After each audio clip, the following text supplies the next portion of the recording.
ونؤمن به ونتوکل علیہ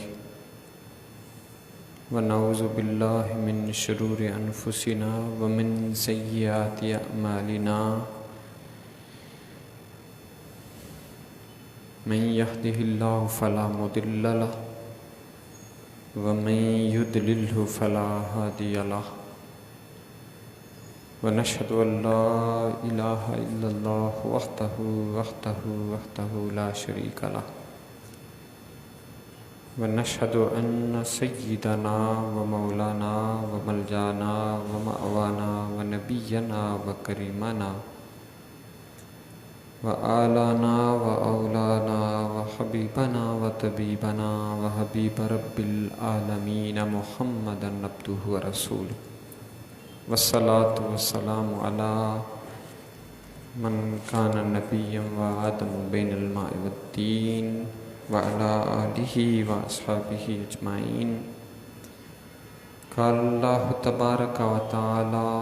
في القرآن المجيد والفرقان الحميد والسابقون الأولون من المهاجرين والأنصار والذين اتبعوهم بإحسان رضي الله عنهم ورضوا عنه وأعد لهم جنات تجري تحتها الأنهار خالدين فيها أبدا ذلك الفوز العظيم. صدق الله مولانا العظيم وبلغنا رسوله النبي الكريم الأمين المكين الرؤوف الرحيم ونحن على ذلك لمن الشاهدين والشاكرين والحمد لله رب العالمين. إن الله وملائكته يصلون على النبي يا أيها الذين آمنوا صلوا عليه وسلموا تسليما. تمام احباب مل کر درود پاک پڑھیے. الصلاۃ والسلام علیک یا سیدی یا رسول اللہ وعلی آلک واصحابک یا سیدی یا حبیب اللہ. الصلاۃ والسلام علیک یا نبی اللہ وعلی آلک واصحابک یا سیدی یا حبیب اللہ. یا رب صلی وسلم دائما ابدا علی حبیبک خیر الخلق کلہم هو الحبیب الذی ترجى شفاعته لكل حول من الاحوال مقتحم. یا رب بالمصطفى بلغ مقاصدنا واغفر لنا ما مضى یا واسع الکرام. اللہ رب العزت کی حمد و ثنا اور اللہ کے پیارے محبوب حضور آقا نامدار مدنی تاجدار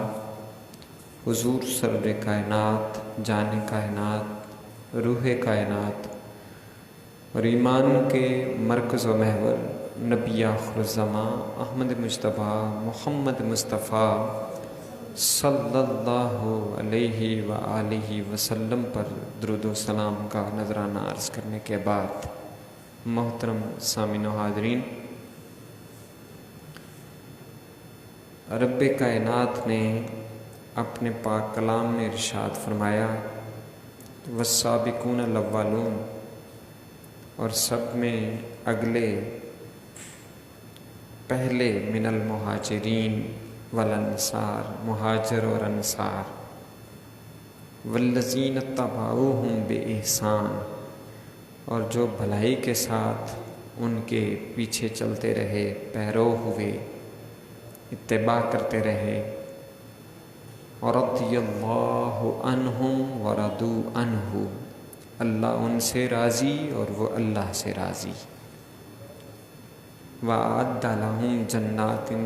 تَجْرِي تَحْتَهَا الْأَنْهَارُ، اور ان کے لیے تیار کر رکھے ہیں باغ جن کے نیچے نہریں بہتی ہیں، خالدین فیہا ابدا، اور ہمیشہ ہمیشہ وہ ان میں رہیں گے۔ ذالک الفوز العظیم، اور یہی سب سے بڑی کامیابی ہے۔ ذالک الفوز العظیم، یہی سب سے بڑی کامیابی ہے۔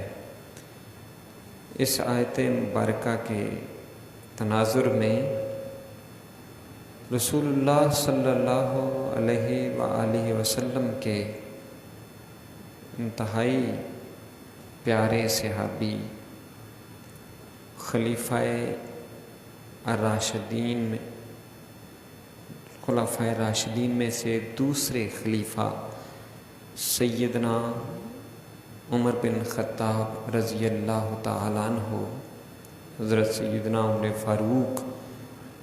رضی اللہ تعالیٰ عنہ کی ذات بابرکات، چونکہ محرم الحرام کا آغاز ہونے والا ہے اور یکم محرم الحرام کو سیدنا عمر بن خطاب رضی اللہ تعالی عنہ کا یوم وصال اور یوم شہادت ہے، تو اس مناسبت سے آج کی گفتگو ہم ان کی نظر کریں گے کہ اللہ رب العزت نے اس گروہ صحابہ کو رضی اللہ عنہم ورضوا عنہ کا اعزاز عطا فرمایا ہے کہ اللہ ان سے راضی ہے اور وہ اللہ سے راضی ہیں۔ یعنی اتنا بڑا درجہ، اتنا بڑا مقام کہ سیدنا عمر رضی اللہ تعالی عنہ جب اسلام قبول کرتے ہیں تو رسول اللہ صلی اللہ علیہ وآلہ وسلم سے دار ارقم میں، جہاں حضور صحابہ کو تعلیم و تربیت، نماز اور دیگر تعلیم کا اہتمام فرماتے تھے،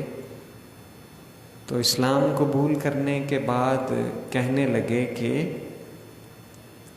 یا رسول اللہ، کیا ہم حق پر نہیں ہیں؟ کیا دین اسلام حق نہیں ہے، سچا نہیں ہے؟ کہا کیوں نہیں، ہم حق پر ہیں، تو پھر یہاں چھپ چھپ کر ہم کیوں بیٹھے رہیں، ہم حرم میں چلتے ہیں۔ چنانچہ دو لائنوں میں ایک کے اندر حضرت سیدنا عمر بن خطاب رضی اللہ تعالیٰ عنہ ہیں اور دوسری میں سیدنا حضرت حمزہ رضی اللہ تعالیٰ عنہ ہیں، اور اس طرح شان و شوکت کے ساتھ جب حرم کعبہ میں داخل ہوئے تو کفار و مشرکین یہ دیکھ کر ان کے انتہائی انہیں ملال ہوا، تکلیف ہوئی، پریشانی ہوئی۔ چنانچہ رسول اللہ صلی اللہ علیہ وآلہ وسلم نے سیدنا عمر بن خطاب رضی اللہ تعالی عنہ کو اس دن فاروق کا لقب عطا فرمایا۔ فاروق کا مطلب ہے فرق کرنے والا، کہ حق اور باطل میں سیدنا عمر فاروق رضی اللہ تعالیٰ عنہ کے ذریعے سے حق واضح ہو گیا اور علل اعلان مسجد حرام کے اندر سے مسلمان جو ہے وہ داخل ہوئے۔ اور یہ بھی حضرت عمر فاروق رضی اللہ تعالیٰ عنہ کا ہی اعزاز ہے کہ آقا دو جہاں صلی اللہ علیہ وسلم نے انہیں اللہ سے دعا کر کے اسلام کے لیے، ان کے اسلام کے لیے دعا کی، جس کے نتیجے میں وہ مسلمان ہو گئے۔ کہ عرض کی کہ باری تعالیٰ عمر بن ہشام یا عمر بن خطاب کے ذریعے سے اسلام کو تقویت عطا فرما۔ عمر بن ہشام وہ ابو جہل تھا، اور عمر بن خطاب سیدنا عمر فاروق رضی اللہ تعالیٰ عنہ۔ تو یہ دعا آقا دو جہاں صلی اللہ علیہ وسلم کی یہ دعا سیدنا عمر فاروق رضی اللہ تعالیٰ عنہ کے حق میں قبول ہوئی۔ اس اعتبار سے آپ مراد رسول بھی ہیں کہ رسول اللہ صلی اللہ علیہ وسلم جن کا ارادہ فرمانے والے ہیں اور جن کو دعا کے ذریعے اسلام کی طرف مائل کرنے والے ہیں، رب سے درخواست کر رہے ہیں، اور پھر آپ کو محدث ہونے کا بھی اعزاز حاصل ہے کہ بہت سی بے شمار آیات جن کا کئی دفعہ ذکر ہو چکا ہے، سیدنا عمر فاروق رضی اللہ تعالی عنہ کی رائے کے مطابق، ان کی سوچ کے مطابق قرآن پاک کی آیات جو ہیں وہ نازل ہوئیں۔ تو اس اعتبار سے سیدنا عمر فاروق رضی اللہ تعالیٰ عنہ کو بے شمار اعزازات حاصل ہیں، لیکن ائمہ اہل بیت سیدنا علی المرتضیٰ رضی اللہ تعالیٰ عنہ اور دیگر جو اہل بیت کا گھرانہ ہے، ان کے ساتھ آپس میں ان کی بے شمار ایسے واقعات روایات ملتی ہیں کہ جس سے ان کی آپس میں محبت کا اندازہ ہوتا ہے، ان کے تعلق کا اندازہ ہوتا ہے، اور ان کی عظمت اور شان جو ہے وہ بھی واضح ہوتی ہے۔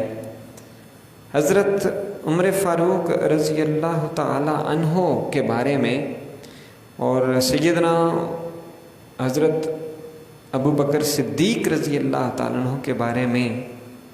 حضرت علی المرتضیٰ رضی اللہ تعالیٰ عنہ کے اقوال موجود ہیں کہ جن سے ان کا آپس میں تعلق واضح ہوتا ہے، ایک دوسرے کے ساتھ محبت واضح ہوتی ہے، اور پتہ چلتا ہے کہ وہ کس طرح سے ایک دوسرے کا ادب و احترام اور عزت کرتے تھے۔ اور اگر انہیں کوئی پتہ چل جاتا کہ کوئی شخص ابو بکر صدیق رضی اللہ تعالیٰ عنہ کو یا حضرت عمر فاروق رضی اللہ تعالیٰ عنہ کو برا بھلا کہتا ہے، تو حضرت علی رضی اللہ تعالیٰ عنہ ان کو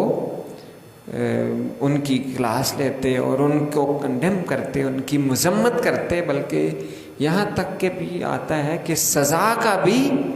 بیان ملتا ہے کہ میں اس کو سزا دوں گا کہ جو ایسا کرے گا۔ حضرت محمد بن حنفیہ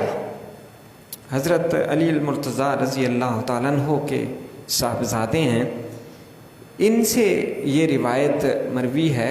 اور امام بخاری رحمۃ اللہ علیہ نے بھی اس کو ذکر کیا ہے کہ سیدنا علی المرتضیٰ رضی اللہ تعالیٰ عنہ سے پوچھا گیا کہ اللہ کے رسول صلی اللہ علیہ وسلم کے بعد سب سے زیادہ افضل کون ہے؟ اللہ کے رسول کے بعد سب سے زیادہ افضل کون ہے؟ تو سیدنا علی المرتضیٰ رضی اللہ تعالیٰ عنہ نے بتایا کہ سیدنا ابو بکر صدیق رضی اللہ تعالیٰ عنہ۔ جب آپ سے پوچھا گیا کہ ابو بکر صدیق کے بعد سب سے زیادہ افضل کون ہے، تو علی المرتضیٰ رضی اللہ تعالیٰ عنہ نے بتایا کہ عمر بن خطاب رضی اللہ تعالیٰ عنہ۔ یعنی یہ حضرت علی المرتضیٰ رضی اللہ تعالیٰ عنہ کا بیان ہے کہ جو ان کا درجہ، رتبہ اور مقام بیان کر رہے ہیں۔ ایسے ہی سفیان ثوری بیان کرتے ہیں محمد بن منقدر سے، اور وہ بھی حضرت علی رضی اللہ تعالیٰ عنہ کے قول کو روایت کرتے ہیں، بیان کرتے ہیں کہ اگر میرے پاس کوئی ایسا شخص لایا گیا، حضرت علی رضی اللہ تعالیٰ عنہ یہ فرماتے ہیں کہ اگر کوئی ایسا شخص میرے پاس لایا گیا کہ جو مجھے سید ابو بکر صدیق رضی اللہ تعالیٰ عنہ اور سیدنا عمر فاروق رضی اللہ تعالیٰ عنہ سے فضیلت دیتا ہے، یعنی ان شیخین سے مجھے جو فضیلت دینے والا شخص ہے اگر وہ میرے پاس لایا گیا تو میں اسے سزا دوں گا۔ یہ سیدنا علی المرتضیٰ رضی اللہ تعالی عنہ روایت کرتے ہیں اور فرماتے ہیں کہ میں اسے اس بات کی سزا دوں گا کہ یہ افطرا پرداز شخص ہے، یعنی وہ جھوٹ بولنے والا شخص ہے، کہ جو جھوٹے کی سزا ہوتی ہے وہ اس کی سزا ہوگی، میں اسے خود سزا دوں گا۔ اسی طرح امام بہقی رحمۃ اللہ علیہ نے اس روایت کو بیان کیا ہے کہ جس سے ان کے سیدنا عمر فاروق رضی اللہ تعالیٰ عنہ کا سیدنا علی المرتضیٰ رضی اللہ تعالیٰ عنہ کے گھرانے کے ساتھ اپنے آپ کو منسوب کرنے کی جو خواہش ہے اس کا اظہار بھی ہوتا ہے، اور ان کا ادب و احترام وہ کس طرح بجا لاتے ہیں اس سے پتہ چلتا ہے۔ امام بہقی رحمۃ اللہ علیہ وہ روایت کرتے ہیں کہ، اور یہ دیگر تاریخ کی کتابوں کے اندر بھی موجود ہے، بلکہ تاریخ یعقوبی کے اندر بھی اس کا ذکر موجود ہے کہ حضرت فاطمہ رضی اللہ تعالی عنہا کی ایک سب سے چھوٹی جو صاحبزادی تھی ام کلثوم، ایک رسول اللہ صلی اللہ علیہ وسلم کی صاحبزادی کا نام بھی ام کلثوم ہے، لیکن یہ سیدہ فاطمہ رضی اللہ تعالیٰ عنہا کی صاحبزادی کا نام ہے۔ تو حضرت عمر فاروق رضی اللہ تعالیٰ عنہ نے حضرت علی المرتضیٰ رضی اللہ تعالیٰ عنہ سے ان کے حوالے سے پیغام نکاح بھیجا، نکاح کا پیغام۔ تو سیدنا علی المرتضیٰ رضی اللہ تعالیٰ عنہ نے عرض کیا، بتایا کہ ان کی عمر ابھی چھوٹی ہے، لیکن عمر فاروق رضی اللہ تعالیٰ عنہ نے یہ کہا کہ میں نے رسول اللہ صلی اللہ علیہ وآلہ وسلم سے یہ سنا ہے کہ آپ فرمایا کرتے تھے کہ یہ جو رشتہ داری ہے، یہ رشتے تعلق، یہ سب کے سب ختم ہو جائیں گے روز قیامت، سوائے میرے نسب کے اور جو سسرالی رشتے ہیں اس کے، یعنی ان رشتوں کے علاوہ، یعنی میرے خاندان کے رشتوں کے علاوہ باقی سب رشتے جو ہیں وہ ختم ہو جائیں گے، منقطع ہو جائیں گے۔ لہٰذا میری یہ خواہش ہے کہ میں رسول اللہ صلی اللہ علیہ وآلہ وسلم کے خاندان کے ساتھ رشتہ مساہرت قائم کر لوں، یعنی سسرالی جو رشتہ ہوتا ہے اس کو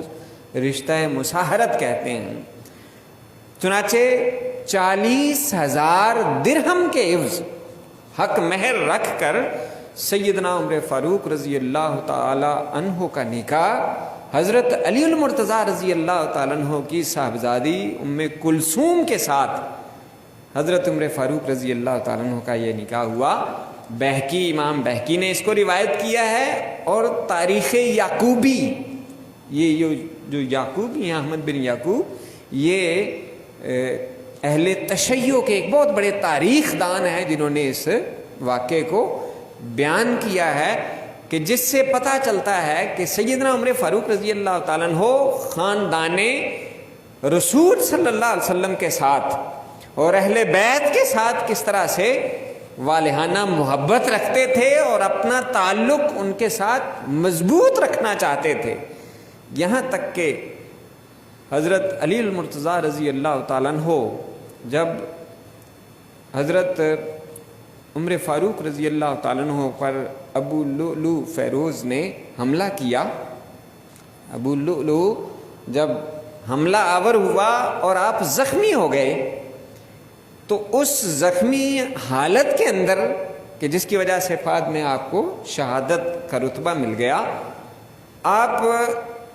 رضی اللہ تعالیٰ عنہ بیمار ہیں، تو علی المرتضیٰ رضی اللہ تعالیٰ عنہ، سیدنا علی المرتضیٰ، ان کی تیمارداری کے لیے ان کے پاس تشریف لے گئے، تو دیکھا تو انہیں وہ زارو کتار رونے لگے۔ سیدنا عمر فاروق رضی اللہ تعالیٰ عنہ زارو کتار رونے لگے۔ سیدنا علی المرتضیٰ رضی اللہ تعالیٰ عنہ نے انہیں کہا کہ آپ رو کیوں رہے ہیں؟ رونے کا جب سبب پوچھا تو کہنے لگے کہ میرا آخری وقت وہ بالکل قریب ہے اور مجھے معلوم نہیں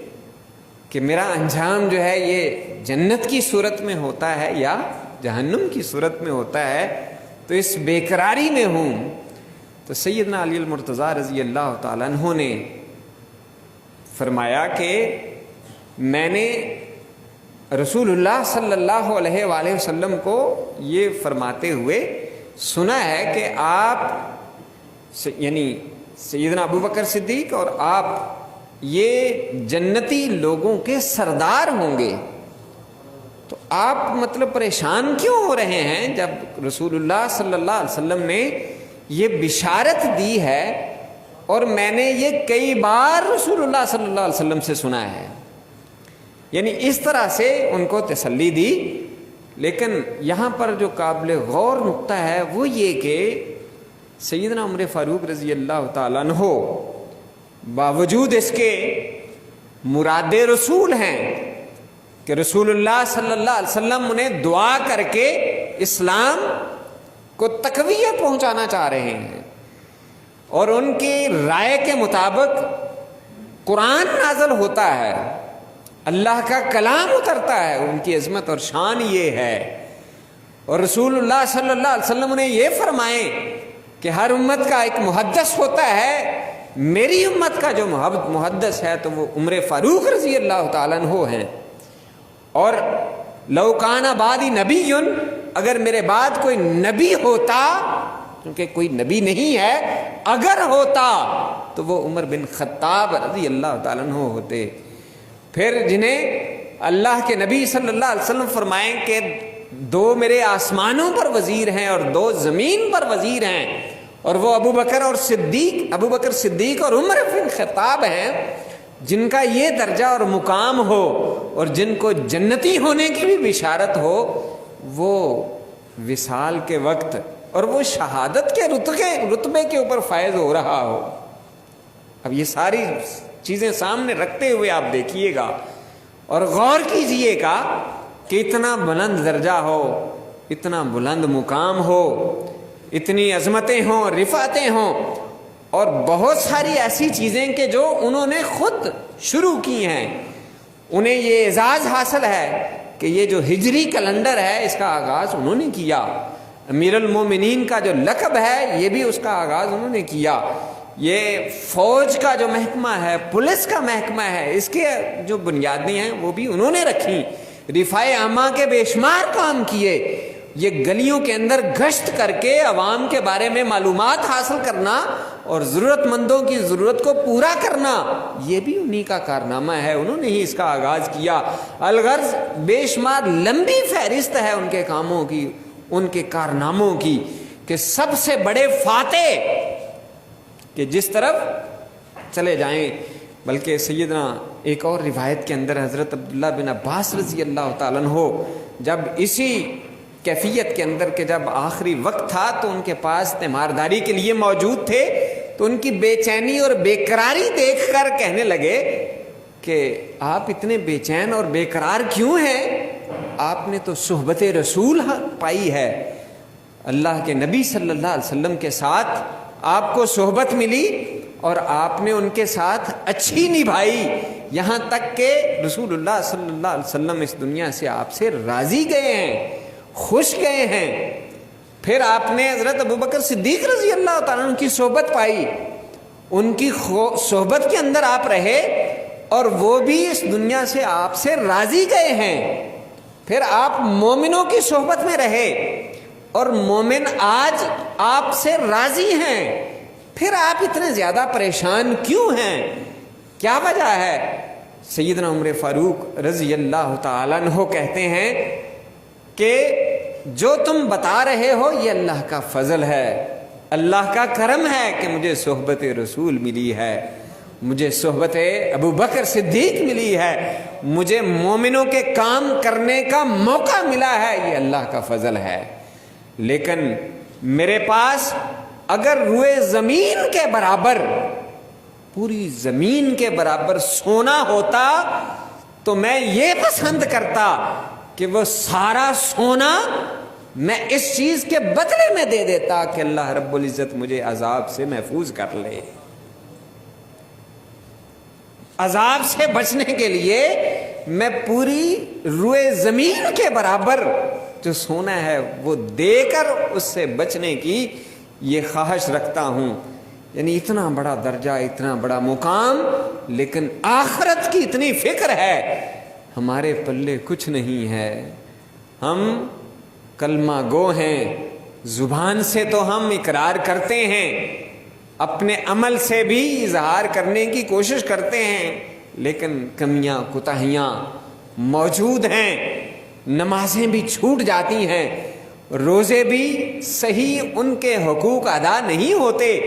زکوٰۃ کے اندر بھی کمی بیشی ہو جاتی ہے، بندوں کے حقوق، اللہ کے حقوق ادا کرنے میں ہم وہ درجہ اور وہ مقام نہیں رکھتے کہ رضی اللہ عنہم ورضوا عنہم کا جو درجہ ہے، جو صحابہ کا درجہ تھا کہ جو بارگاہ مصطفی میں حاضر ہوتے تھے اور قرب الہی حاصل کرتے تھے، وہ درجہ بھی نہیں ہے۔ لیکن اس کے باوجود آخرت کی فکر ہمارے اندر مفقود ہے، موجود نہیں ہے۔ ہم دنیا کے اندر اس قدر کھوئے رہتے ہیں کہ آخرت کو بھلا دیتے ہیں، آخرت کے بارے میں ہم فکر مند نہیں ہوتے۔ سیدنا عمر فاروق رضی اللہ تعالیٰ عنہ اتنا بڑا بلند مقام رکھنے کے باوجود آخرت کی فکر اتنی ہے، کہا کہ وہ جو کچھ اعزازات ملے ہیں یہ اللہ کا فضل ہے، لیکن اگر روئے زمین کے برابر سونا ہوتا تو وہ میں سونا دے کر عذاب الہی سے چھٹکارا حاصل کر لیتا۔ اللہ رب العزت اس عذاب سے ہم سب کو محفوظ کرے، ہم اس حوالے سے بے پرواہ ہیں، اللہ رب العزت ہماری یہ بے پرواہی ختم